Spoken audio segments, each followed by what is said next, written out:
Setelah melewati golden time selama 3 hari, tim Basarnas kini fokus mengeluarkan puluhan tubuh santri yang tertimbun di dalam reruntuhan bangunan Pondok Pesantren Al-Kozini di Sidoarjo, Jawa Timur. Tim Basarnas mengangkat material bangunan pondok pesantren yang ambruk itu setelah tidak lagi menemukan tanda-tanda kehidupan dari puluhan korban yang masih tertimbun. Tim SAR memulai operasi dengan mengerahkan crane untuk memindahkan beton-beton teratas sebelum mengevakuasi korban yang tertimbun.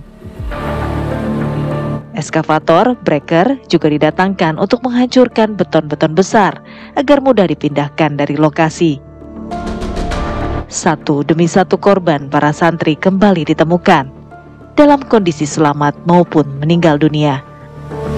Para wali santri pun pasrah, asalkan seluruh korban segera ditemukan. Tim TV One mengabarkan.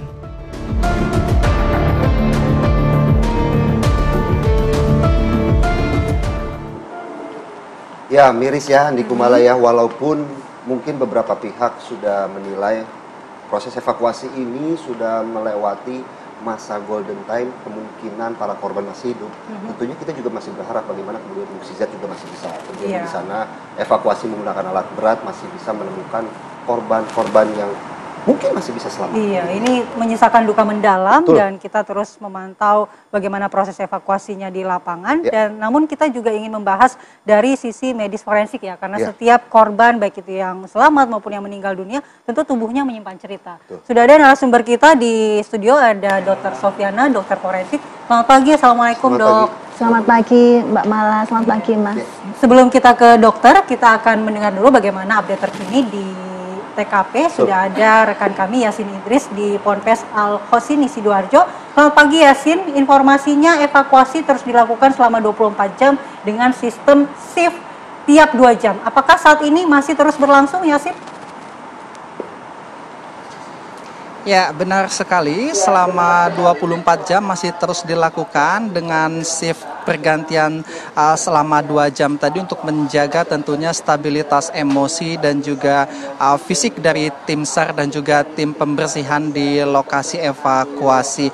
Dan sampai dengan saat ini pun kami pantau masih terus dilakukan. Bahkan kami tadi mendengar ada penemuan satu jenazah lagi yang nanti akan kami konfirmasi apakah itu ditemukan pada dini hari tadi atau pada pagi hari ini tadi, karena sampai dengan saat ini total korban meninggal dunia yang sudah ditemukan terupdate sudah mencapai 14 jenazah yang sudah dibawa ke Rumah Sakit Bayangkara Surabaya, Jawa Timur.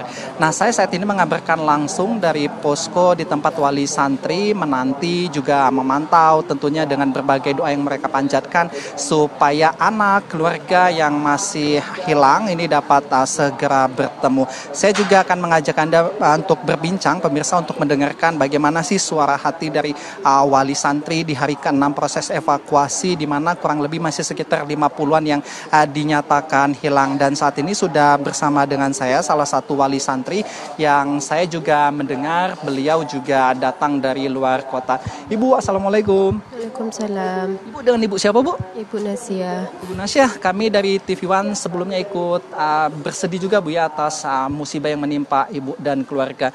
Bu Nasia, kami juga ingin bertanya bu, kalau Ibu Nasia sendiri anaknya usia berapa bu yang ikut menjadi korban? Memasuki usia 16 tahun. 16 tahun, berarti di pondok pesantren ini sudah berapa lama Bu Nasya? Sudah hampir 2 tahun. 2 tahun. Dan ibu sendiri 2 tahun setengah ya. Dan ibu sendiri saya dengar katanya baru tiba dari Bangka Belitung, betul Bu? Betul. Kapan ibu mendengar informasi ini? Kemudian apakah ibu langsung berangkat ke sini Bu? Waktu saya dengar itu selesai sholat maghrib, pas kejadiannya saya nggak tahu, cuman saya dikabari saudara saya yang masih di Bangka Selatan. Dia bilang ada kabar bahwa pondok pesantren di sini katanya ambruk, dan jadi saya tengok di TV ternyata benar.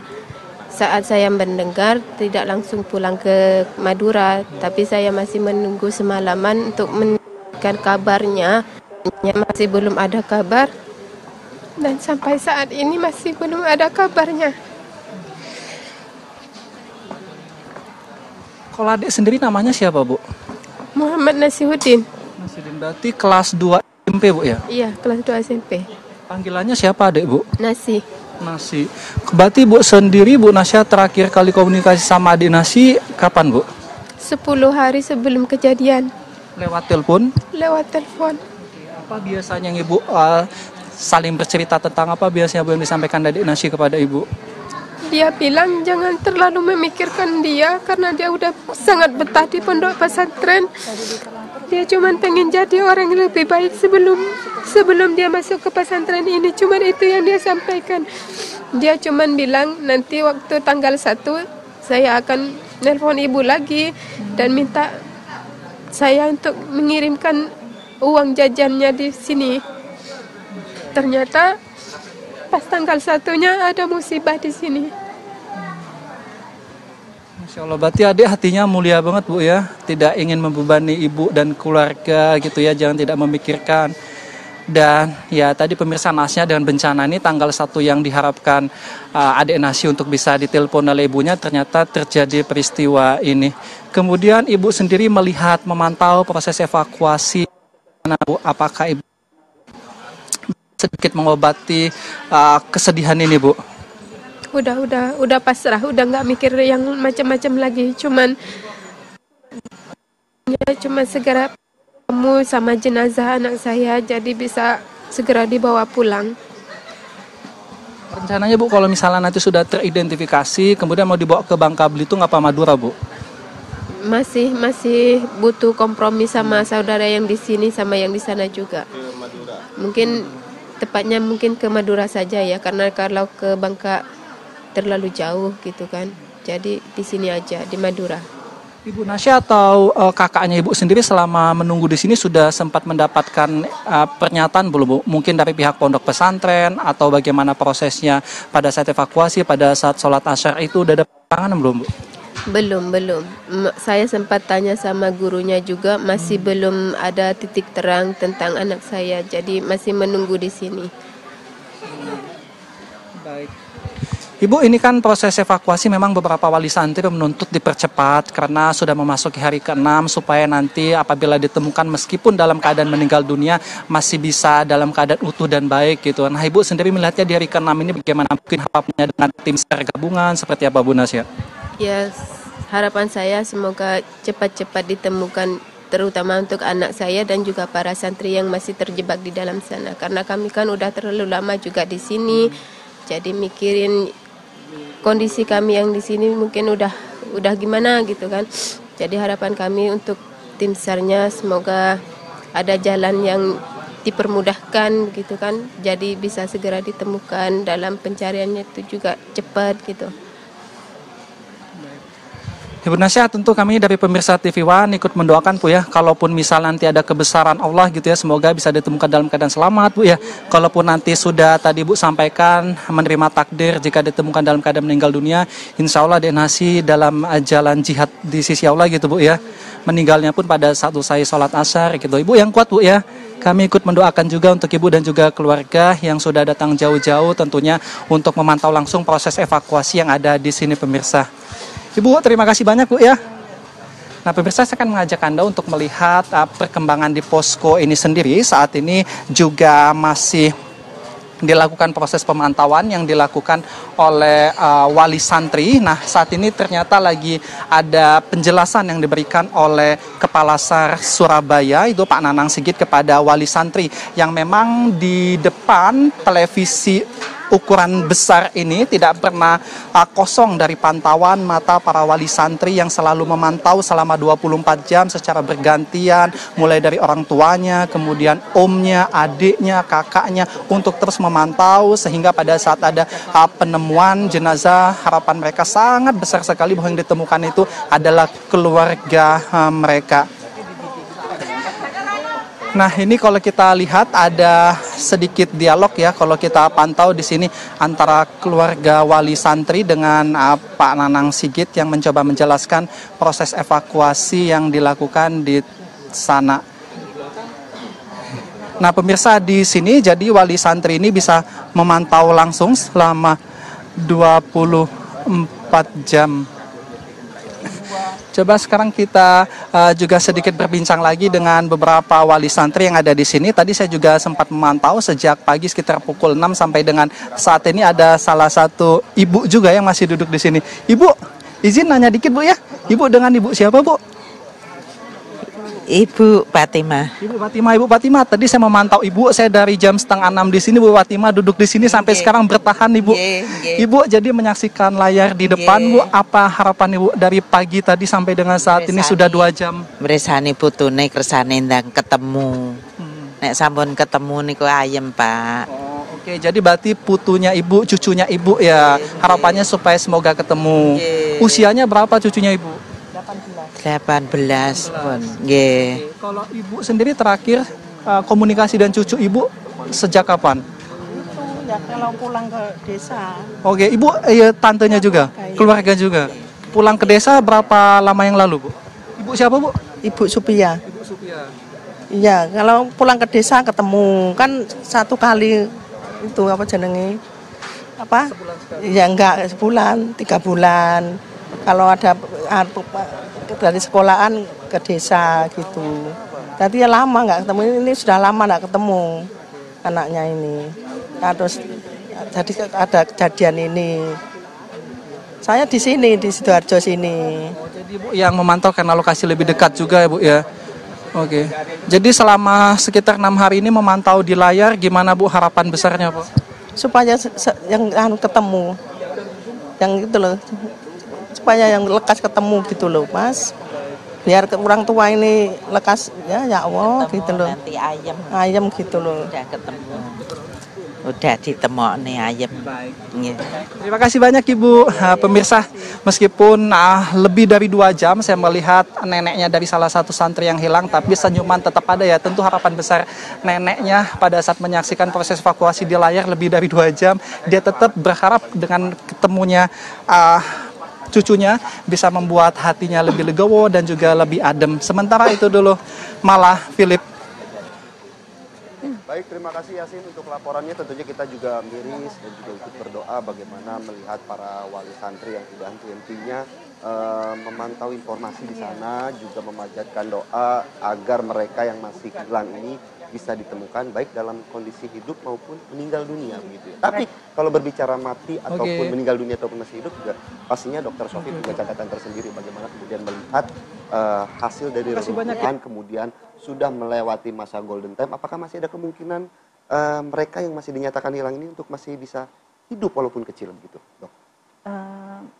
Namun sebelumnya saya turut berduka juga ya. Kami turut berduka, semoga diberikan yang terbaik ya sama Tuhan atas musibah ini. Tadi membicarakan tentang golden time dulu ya, tentang golden time. Golden time itu tentu saja adalah waktu krisis ya, waktu yang emas di mana kita bisa menyelamatkan yang hidup. Nah, kemarin kita mendengarkan di media sosial bahwa golden time-nya dipilih waktu 72 jam ya. 3 hari ya artinya? Ya, 3 hari oleh tim evakuasi. Jadi memang aturan tersendiri mematok 72 jam ini belum ada ya yang literatur 72 jam mematok. Cuman dari tim evakuasi ini karena sering melakukan evakuasi, kita tahu sendiri bahwa Indonesia ini adalah marketnya bencana gitu ya. Jadi dari segi pengalaman mungkin 72 jam itu sudah pernah sering dialami bahwa korban masih ada yang hidup, masih bisa bertahan hidup. Dan kebetulan ada penelitian juga di salah satu fakultas kedokteran di luar sana, perihal golden time 72 jam. Jadi wanita sehat diberikan penelitian untuk tidak makan selama 72 jam. Namun ternyata setelah 72 jam ada yang depresi, ada yang tidak bisa connect untuk menjawab pertanyaan yang ringan.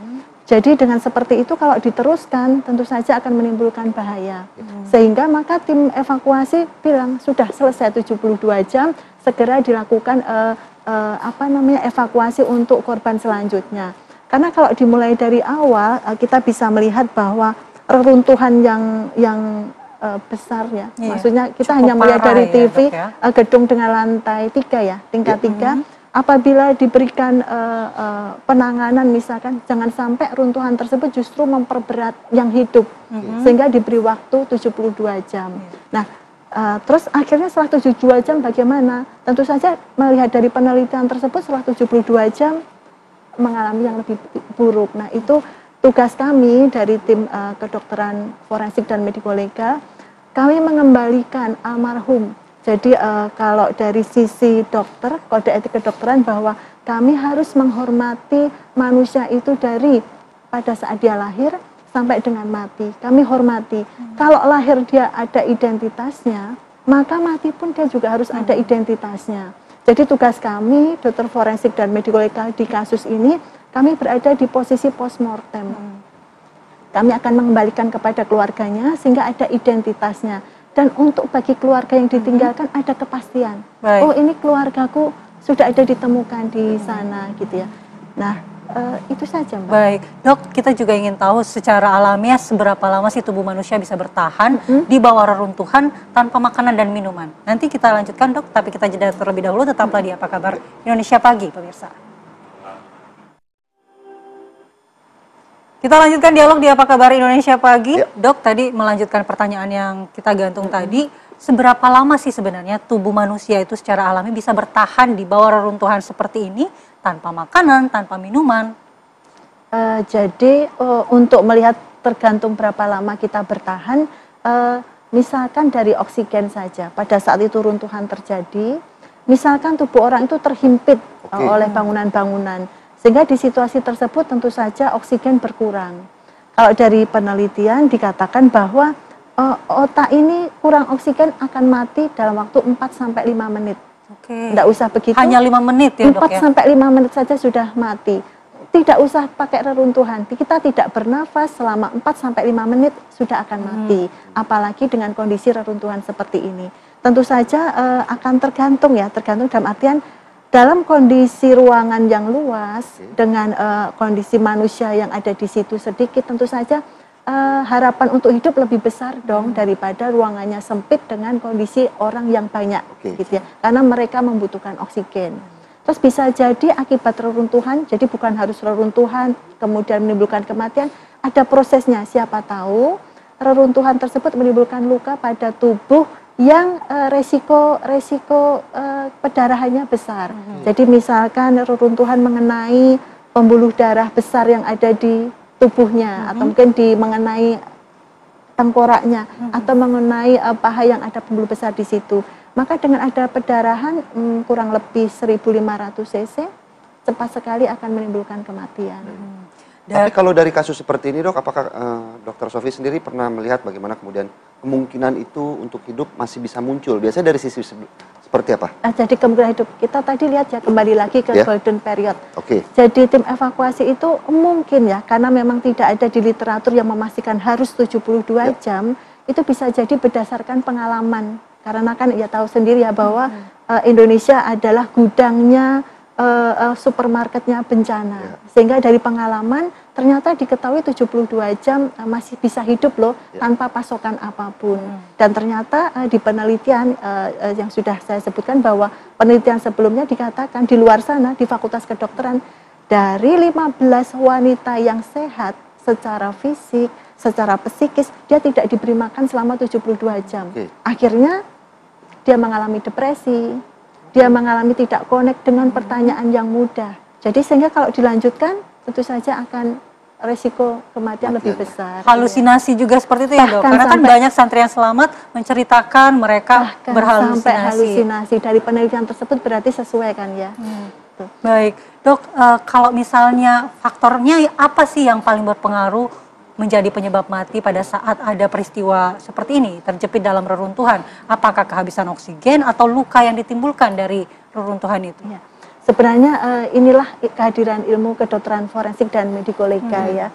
Jadi bahwa apakah reruntuhan itu langsung menyebabkan kematian kan belum tentu. Banyak faktor yang menyebabkan akibat musibah ini menimbulkan kematian. Bisa jadi karena ini kan memang kondisinya anak-anak ya. Kalau misalnya di daerah tersebut, di ruangan tersebut ada yang usianya sudah tua, bisa jadi dia ada sakit dulu atau sakit jantung dulu baru tertimpa reruntuhan kemudian meninggal. Atau mungkin reruntuhan tersebut menimbulkan pecahnya pembuluh darah yang besar atau robekan pada tubuh yang menimbulkan pembuluh darah besarnya putus sehingga menimbulkan perdarahan 1500 pasti akan menimbulkan kematian. Atau misalkan terjadi luka, luka itu maksudnya patah tulang gitu ya. Patah tulang yang mana? Kalau patah tulangnya di batang otak, tentu saja langsung segera menimbulkan kematian. Kalau patah tulangnya di kaki atau di tangan, lama-lama menimbulkan infeksi, lama-lama juga akan menimbulkan kematian. Tapi biasanya sulit nggak sih dok untuk melakukan identifikasi dari hasil korban-korban seperti ini tuh ada kesulitan tersendiri nggak dok? Tapi nanti dijawabnya di segmen selanjutnya ya. Tentunya kami akan break terlebih dahulu, pemirsa, kami akan kembali sesaat lagi.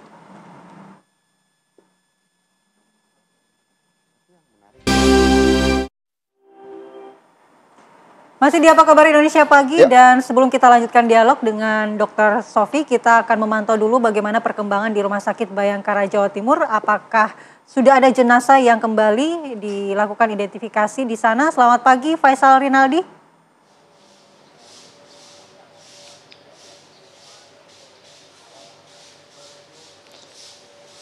Ya, Faisal. Apakah sudah ada jenazah yang kembali ditemukan dan dibawa ke RS Bayangkara?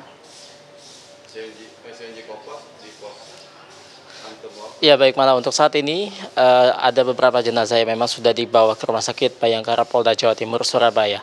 Total terakhir jenazah yang dibawa ke tempat kami mengabarkan saat ini yakni pada pukul 12 malam semalam, dan untuk saat ini total jenazah yang sudah ditemukan ada sekitar 14 jenazah. Untuk saat ini, Mala, Philip, dan juga pemirsa, proses identifikasi masih terus dilakukan oleh tim DVI dari Polda Jawa Timur di Rumah Sakit Bayangkara. Dan memang belum satupun jenazah ini berhasil diidentifikasi di sini karena memang ada sejumlah kendala yang dialami oleh tim DVI dari Polda Jawa Timur. Seperti misalnya sidik jari dari beberapa korban ini sudah sulit untuk diidentifikasi karena kondisi jenazah yang mohon maaf sudah membusuk, dan juga memang ada sejumlah kendala lainnya, seperti misalnya karena mayoritas korban atau jenazah yang ditemukan ini adalah anak-anak, dan juga untuk bagian giginya juga serupa, tidak ada yang berbeda, dan ini yang memang sulit untuk diidentifikasi oleh para tim Bitokes Polda Jawa Timur. Kemudian juga dari pakaian pun demikian, para korban atau jenazah yang ditemukan ini memang mayoritas menggunakan pakaian khas dari pondok pesantren, yakni menggunakan baju koko berwarna putih, kemudian juga sarung dan juga peci. Nah, ini tentunya tidak ada ciri-ciri khusus yang bisa dikenali oleh para keluarga korban yang ada di sini. Kemudian juga dapat kami informasikan pula, Philip, Mala, dan juga pemirsa, untuk saat ini total keseluruhan korban yang memang sudah berhasil dievakuasi oleh tim SAR gabungan di TKP ada sekitar 116, di mana 14 diantaranya untuk saat ini dinyatakan meninggal dunia dan juga masih terus dilakukan proses identifikasi. Kemudian kami akan masih terus menunggu, Mala, Philip, dan juga pemirsa, sebenarnya bagaimana proses identifikasi di sini, dan juga apakah hari ini akan ada jenazah yang memang berhasil diidentifikasi oleh tim DVI dari Polda Jawa Timur. Untuk saat ini, Mala, Philip, dan juga pemirsa, di hari ke-6 proses evakuasi nantinya juga akan terus dilanjutkan untuk bisa mencari masih ada sekitar 50-an orang lagi atau jenazah yang memang hingga saat ini masih belum ditemukan. Tempat kami mengabarkan saat ini, Mala dan juga pemirsa, di Rumah Sakit Bayangkara Polda Jawa Timur, pihak dari keluarga beberapa juga memang masih ada yang menunggu kabar ditemukannya dari anak-anak mereka. Untuk sementara demikian, Philip, Mala, dan juga pemirsa, kami kembalikan ke Anda di studio. Baik, terima kasih Faisal Rinaldi untuk laporannya langsung dari Rumah Sakit Bayangkara Jawa Timur terkait juga yang menjadi titik lokasi jenazah yang dibawa ke sana begitu. Dan dok, melanjutkan tadi bagaimana kita sudah mendengarkan bersama-sama pakaian, gigi, ini sulit untuk dilakukan identifikasi. Kemudian adakah pilihan-pilihan lain seperti rambut, mungkin tes DNA yang mungkin bisa saja mengidentifikasi korban-korban dari reruntuhan ini? Baik. Jadi dari ilmu kedokteran forensik dan mediko-legal, jadi kami sebagai seorang dokter ya, di sini kami juga menganut yang sistem kode etik kedokteran. Kami menjalankan itu bahwa setiap jenazah itu harus dimuliakan. Setiap manusia yang lahir punya identitas, maka yang meninggal pun harus punya identitas. Kita hormati dari dia hidup sampai dengan meninggal. Bagaimana cara kami menghormati? Yaitu dengan cara tentu saja mengembalikan sesuai dengan identitasnya. Cuman dalam kondisi seperti ini merupakan tantangan ya, terutama bagi ilmu kedokteran forensik dan medico legal. Pada saat kami melakukan pemeriksaan, kami ada di postmortem ya, di DVI ini, kami melakukan identifikasi. Kita tahu tadi bahwa jenazah mungkin sudah membusuk, ya sudah membusuk dengan usia yang hampir sama semuanya. Kemudian ditambah dengan baju yang seragam, sama. Karena dari pesantren. Ya, dengan kondisi pembusukan tersebut kesulitannya memang lebih tinggi daripada yang belum membusuk ya. Mungkin wajahnya masih dikenali. Kalau yang sudah lebih dari 3 hari, 72 jam misalnya sudah membusuk, tentu saja tingkat kesulitannya semakin tinggi. Nah, usaha kami sebenarnya kalau misalkan tadi dari Mas bilang dari rambut, rasanya kalau sudah membusuk mungkin rambut sudah sulit sekali ya. Maka pilihannya apa? Pilihannya adalah kami akan mencari organ-organ yang masih segar untuk dilakukan pemeriksaan DNA. Tentu saja dengan DNA tersebut akan dibandingkan dengan keluarga yang mencari almarhum. Sehingga durasinya cukup lama nggak kira-kira untuk dilakukan tes DNA seperti itu? Untuk tes DNA tidak begitu lama ya, tidak begitu lama. Jadi sudah ada standarnya tersendiri. Jadi nanti kami akan mengambil organ-organ yang bisa dilakukan untuk pemeriksaan DNA. Tentu saja dari organ-organ yang masih segar atau bisa dari tulang-tulangnya itu kita ambil. Karena kalau untuk identifikasi kami tentu akan mencari ya dia laki-laki atau perempuan, terus kemudian tinggi badannya berapa, rasnya berapa, rasnya apa gitu, itu kami cari di identifikasi. Biasanya butuh waktu berapa lama dok untuk dilakukan identifikasi seperti yang tadi pengambilan organ begitu? Saat itu juga kami lakukan pengambilan. Nah nanti pada waktu itu kemudian dilakukan DNA. Bisa 2-3 hari sudah selesai. 2-3 hari. Berarti harus masih menunggu 2-3 hari ke depan ya. Ini identifikasi yang baru masuk. Sebenarnya kalau masalah 2-3 hari tentu saja dari tim komandan yang memberikan instruksi ya. Karena kan ini adalah orang yang banyak. Tidak mungkin satu persatu dilakukan pemeriksaannya. Jadi menunggu tim ini untuk mengumpulkan sampel yang banyak baru kemudian dilakukan pemeriksaan gitu ya. Dokter, kekhasan apa sih yang dimiliki jenazah-jenazah dari korban bencana reruntuhan seperti ini yang mungkin kalau kita yang hidup kan bisa dibedakan mukanya, tapi bagi yang meninggal kata dokter tadi kan hampir mirip jadinya kalau setelah membusuk. Itu kekhasan apa yang bisa dilihat di situ dok? Ciri khas satu persatu. Jadi misalkan kami menemukan tato, tapi kayaknya tidak mungkin ya di sini ya. Itu merupakan ciri khas khusus. Bisa jadi bentuk gigi yang mungkin tidak sama seperti gigi yang lain, mungkin gigi yang gingsul atau gigi yang ada yang tanggal, itu bisa menjadi ciri khas. Atau mungkin jenazah mempunyai mohon maaf kelainan kongenital dari apa tuh, kelainan waktu di bawah saat lahir. Jadi kecacatan pada saat lahir, misalkan jarinya cuma 4, misalkan kakinya melengkung sebelah gitu ya. Jadi dari pemeriksaan tersebut ini merupakan ciri khas, walaupun sudah membusuk itu masih bisa. Namun menjadi sulit apabila ciri khas atau identitas khusus tidak kami temukan, itu menjadi sulit.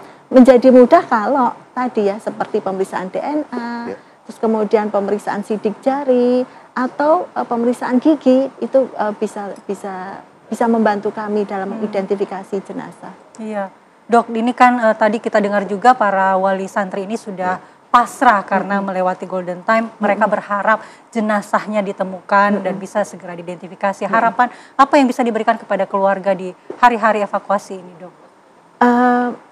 Jadi semua yang ada di sini tentu menjadi rentan ya, rentan itu rasa sedih yang berlebihan. Rasa mungkin tidak menjadi berpikir jernih sudah tidak bisa, maka kami selaku dokter ya memberikan nuansa situasi kondisi yang mendukung sehingga tidak menambah emosi dari keluarga, tidak menambah beban berat dari keluarga, menambah panik juga begitu ya. Benar.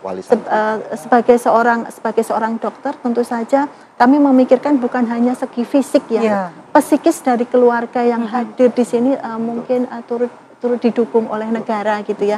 Mungkin ruangan yang nyaman, tentu saja dari kehidupan sehari-hari, makan, minum mungkin harus diperhatikan juga ya. Terima kasih, diberi dokter. Semangat ya Betul, untuk itu. Baik. Terima kasih sekali lagi Dr. Sofi untuk waktunya pada pagi hari ini terkait penjelasannya. Tentunya juga kita berharap bagaimana para wali santri yang masih menunggu kabar di sana ya terkait mereka yang masih dinyatakan hilang bisa ditemukan dengan selamat begitu ya. Karena kalau kita berkaca ini bukan kasus pertama begitu ya. Mungkin kalau tadi Dr. Sofi juga sudah menjelaskan kisah Martunis juga salah satu yang kemudian bisa menginspirasi. Ya betul sekali. Bagaimana dia terombang-ambing di laut selama 3 minggu loh Andi Kumala. Dan ditemukan dalam kondisi selamat. Begitu. Kita berdoa apapun yang bisa dilakukan yang terbaik untuk para korban dan juga keluarga korban.